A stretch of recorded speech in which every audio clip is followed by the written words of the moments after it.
What's up UFC fight fans, UFC lovers, welcome fight fans, fight lovers, guys। आज काफी धमाकेदार update है आप सभी के लिए, तो वीडियो को यहाँ तक जरूर से देखते रहना। ऑलराइट फाइट फैंस, शुरुआत करते हैं हम सबसे पहले अपडेट के साथ। तो guys, Islam Makhachev the lightweight champion, इन्होंने एक चीज कर दिया है क्लियर कि नेक्स्ट टाइम से ये कभी भी नहीं करेंगे फाइट, किसी भी कार्ड का हिस्सा नहीं बनेंगे अगर कोई टीम मेंबर उस कार्ड का हिस्सा होगा तो।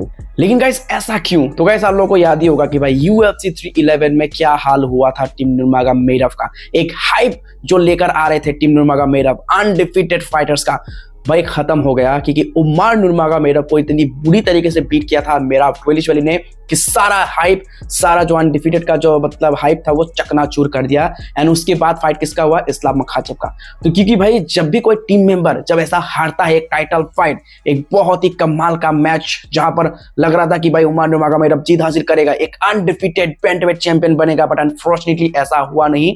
तो सारा जो टीम का जो मतलब हाल होता है, एक नेगेटिव एनर्जी मतलब उभर के आता है। इसके वजह से काफी ज्यादा इंपैक्ट पड़ता है जो टीम मेंबर का नेक्स्ट फाइट होने वाला होता है। तो क्योंकि ऑब्वियसली जो टीम मेंबर होते हैं, जो कॉर्नर में होते हैं, जो कोच होते हैं, उनका मतलब जो कॉन्फिडेंस है ना वो काफी लो रहता है, काफी ज्यादा मतलब एक अलग तरह का माहौल हो जाता है। क्योंकि जब आपका एक टीम मेंबर जो लग रहा था कि बहुत इजी विक्ट्री होगा उसके लिए, बट अनफॉर्चुनेटली ऐसा हार उसको सामना करना पड़ता है। इसलिए इस्लाम मखाचेव का कहना है कि नेक्स्ट टाइम कभी ऐसा हुआ तो मैं बिल्कुल भी फाइट नहीं करूंगा, मैं किसी भी टीम मेंबर के पहले फाइट नहीं करूंगा, मतलब टीम मेंबर के बाद में वो फाइट नहीं करेंगे। हालांकि पहले जरूर करेंगे, बाद में नहीं करेंगे, क्योंकि भाई काफी ज्यादा टेंशन पैदा हो जाता है जब भी कुछ ऐसा होता है सीन। तो खैर अब देखना होगा क्या कभी फ्यूचर में ऐसा होगा कि एक ही फाइट में दो मतलब टीम नुरमागोमेडोव के फाइटर फाइट कर रहे हो, भाई कैसा हालत होगा, कैसा सिचुएशन होगा, ये देखने में बहुत ही ज्यादा अलग होगा। बट मुझे नहीं लगता कि इस्लाम मखाचेव दोबारा ऐसा कुछ करेंगे। सो गाइस आपको क्या लगता है, अगर नेक्स्ट टाइम ऐसा हुआ तो क्या करेंगे इस्लाम मखाचेव? आप कमेंट बॉक्स में कर देना जरूर से share. Alright UFC fight fan, चलिए बढ़ते आगे, बात करते हैं नेक्स्ट अपडेट के बारे में। तो गाइस 170 मतलब वेल्टरवेट में इस्लाम मखाचेव क्या मूव अप करेंगे या फिर वो जाएंगे 185 में मिडिलवेट डिवीजन में?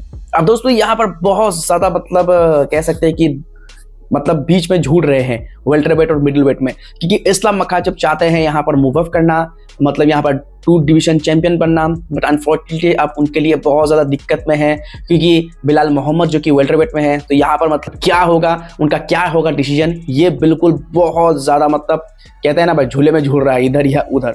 बट यहाँ पर जब डेना वाइट से पूछा गया कि इस्लाम मखाचेव 170 या फिर 185 किस में वो करेगा मूव अप, एंड रिपोर्टर ने जब उनको पूछा कि भाई इस्लाम मखाचेव तो ट्राई कर रहा है, वो चाह रहा है मिडिलवेट में मूव अप करने का, तो डेना वाइट का क्या रिएक्शन था एंड वो क्या सोच रहे हैं, वो क्या देख रहे हैं, आप खुद ही सुन लो उनकी जुबानी। Check out the video. Islam Makhachev has stated that if you give him opportunity, he'll go up to middleweight and fight the champ Dricus du Plessis. Would you give him that chance to move up and fight that champ? He would move up to middleweight? Yeah, I don't know about that. Listen, if he wants to move up to 170, we can talk. Moving up to 185 is a whole nother level. So guys, आप लोगों ने यहाँ पर क्या कह रहे हैं? देखो डेना वाइट का कहना है कि 170 का अगर बात हो तो भाई हम यहाँ पर बात कर सकते हैं, हम इसके बारे में बात करेंगे, इसके बारे में चर्चा करेंगे, बट 185 ये तो कुछ ज्यादा ही हो जाएगा। मतलब ये मतलब भाई बहुत अनदर लेवल में होने वाला बात है। तो यहाँ पर मतलब डेना वाइट का साफ तौर से है कि भाई ये वो नहीं देख रहे हैं इस्लाम मखाचेव को मिडिलवेट में मूव अप करने का। यहाँ पर 170 तक ठीक है, पर 185 it's not, it's another whole level for Islam Makhachev. So guys, I don't know अब आगे का डिसीजन क्या होगा, अब चैंपियन क्या चाहता है, क्या वो 170 में लड़ेगा?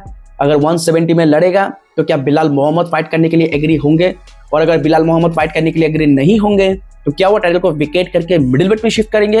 भाई पूरा मतलब मामला एकदम कचर पचर, कहते हैं ना भाई केओस होने वाला है, केओस। सो गाइस आप करो बस इंतजार, अब देखना होगा कि नेक्स्ट अनाउंसमेंट जब तक नहीं होता है इस्लाम मखाचेव के रिलेटेड तब तक हमें कुछ भी पता नहीं चलेगा। बट मुझे इतना लगता है कि इस्लाम मखाचेव एक और बार अपना टाइटल को लाइट वेट में डिफेंड करेगा। मुझे लगता है फाइट तो जरूर करेगा, अब किसके अगेंस्ट करेगा ये बिल्कुल नहीं पता, हमें बहुत जल्द पता चलेगा एंड ऑफ द ईयर में, मतलब एंड ऑफ द ईयर नहीं, थोड़ा हम कह सकते हैं कि अक्टूबर में महीना में तो पता चल ही जाएगा, क्योंकि तब वो लड़ने का बात कर रहे हैं इस्लाम मखाचेव। बट अभी हमें फिलहाल रहना पड़ेगा, थोड़ा सा मतलब धैर्य रखना पड़ेगा, क्योंकि फिलहाल तो अभी स्टार्ट ही हुआ है 2025।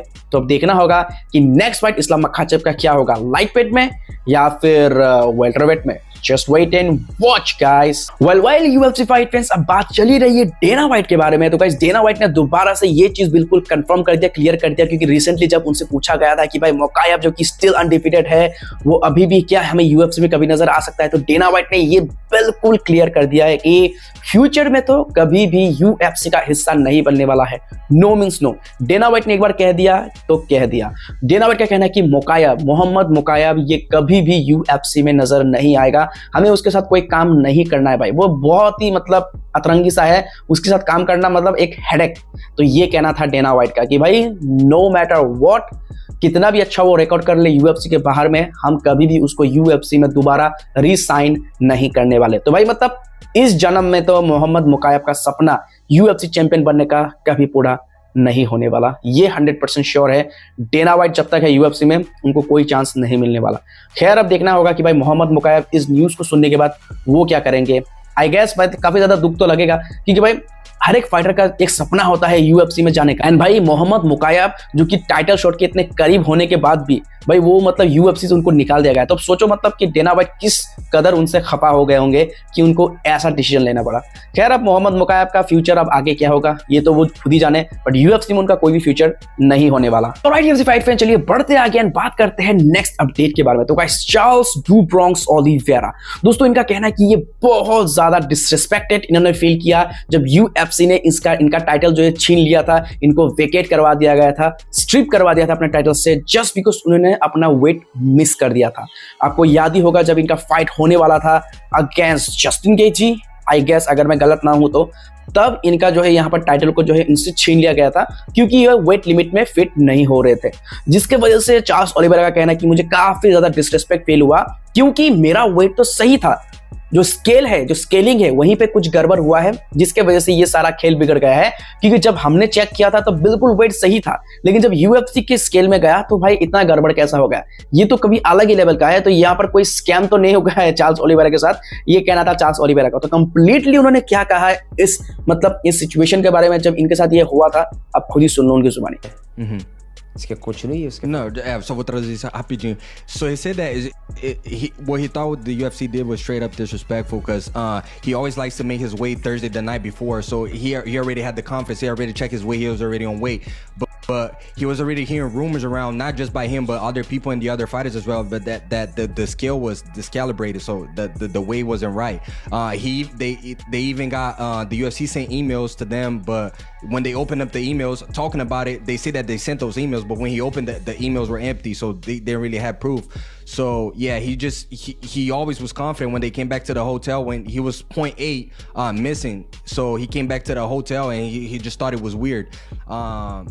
So guys सुना आप लोगों ने। So guys आप लोगों को क्या लगता है कि सच में यहाँ पर कुछ गलत हुआ है क्या, कुछ यहाँ पर पॉलिटिक्स खेला गया है चार्ल्स ओलिवेरा के साथ? देखो आई डोंट नो यहाँ पर क्या हुआ है, बट क्योंकि यहाँ पर चार्ल्स ओलिवेरा कहना है कि जब हमने चेक किया तब सब कुछ सही था, जैसे ही हमने यूएफसी के स्केल में हम लोगों ने चेक किया तो वहां पर गड़बड़ हो गया। मतलब ये कैसे हो गया भाई? अब ये पूरा मामला क्या है क्या नहीं है, अब खेला लिए तो सारा पास्ट में चला गया। अब फ्यूचर में देखना होगा क्या चार्ल्स ओलिवेरा दोबारा टाइटल को रिटर्न कर पाता है, कि क्या उसको मिलेगा दोबारा title shot against Islam Makhachev, या फिर उसको दोबारा फाइट करना पड़ेगा अगेंस्ट अरमान सरूकियन। बस हमें करना पड़ेगा इंतजार कि कब होगा next fight Charles do Bronx Oliveira का। ऑलराइट ये फाइट फ्रेंड्स, चलिए बढ़ते आगे बात करते हैं नेक्स्ट अपडेट के बारे में। तो guys Alex Poatan Pereira the light heavyweight champion बिल्कुल इंटरेस्टेड है to fight against Alexander Usyk. जी हां दोस्तों, अलेक्जेंडर उसिक के अगेंस्ट में करना चाहता है बॉक्सिंग मैच हमारे light heavyweight champion Poatan Pereira. So guys सुना आप लोगों ने, नहीं समझा तो बता दो कि एलेक्स परेरा कह रहे कि देखो ऐसे बहुत सारे फाइटर्स के लिस्ट है, मतलब ऐसे टॉप 10 में काफी सारे फाइटर की लिस्ट है जिसके साथ वो फाइट करना चाहते हैं, जिसके साथ वो फाइट कर सकते हैं, काफी इंटरेस्टेड है एंड काफी अच्छा बॉक्सिंग मैच वो कर सकते हैं। क्योंकि भाई देखो बॉक्सिंग करना तो देखो अगर हम बात करें तो बॉक्सिंग तो उनका प्राइमरी था एज अ किक बॉक्सर, मतलब वो तो प्राइमरी है उनका ना, कि वो पहले से ये कर चुके हैं, करते हुए आ रहे हैं। एंड अगर हम बात करें तो वो बिल्कुल मतलब चाहते हैं, इंटरेस्टेड है बॉक्सिंग मैच में, और खास करके अगर बात करें उसिक के वर्सेस तो वो बिल्कुल डाउन है टू फाइट। बट अब ये सारा कुछ तो भाई हमें बाद में ही पता चलेगा, क्योंकि मुझे नहीं लगता कि इतना जल्दी तो वो बॉक्सिंग रिंग में नजर आएंगे, क्योंकि यूएफसी के साथ उनका कॉन्ट्रैक्ट मुझे लगता है कि बॉक्सिंग के लिए अब अलाउ करेगा नहीं करेगा, उनका कॉन्ट्रैक्ट में और कितना फाइट्स है, क्या वो इसी साल फाइट जितना हो सके करेंगे, क्या नेक्स्ट ईयर हम दोबारा एलेक्स पेरेरा को फाइट करते हुए नजर आएंगे या नहीं आएंगे, भाई ये सारा मामला इसी साल में क्लियर हो जाएगा। एंड हम देखना होगा क्या कभी फ्यूचर में बॉक्सिंग करते हुए नजर आएंगे एलेक्स पोआटन पेरेरा। क्या लगता है आपको कैसा होगा अगर एलेक्स पेरेरा वर्सेस उसेक के बीच में हुआ बॉक्सिंग मैच? ऑलराइट जैसे fight fans, that's it for today's video. I hope कि ये सारे अपडेट्स आपको बहुत ही ज्यादा पसंद आया होगा दोस्तों। वीडियो पसंद आया तो लाइक करना, चैनल पर नए हो तो सब्सक्राइब करना बिल्कुल भी मत भूलना। मिलते हैं किसी और अगले वीडियो में, तब तक के लिए take care, keep watching UFC Hindi.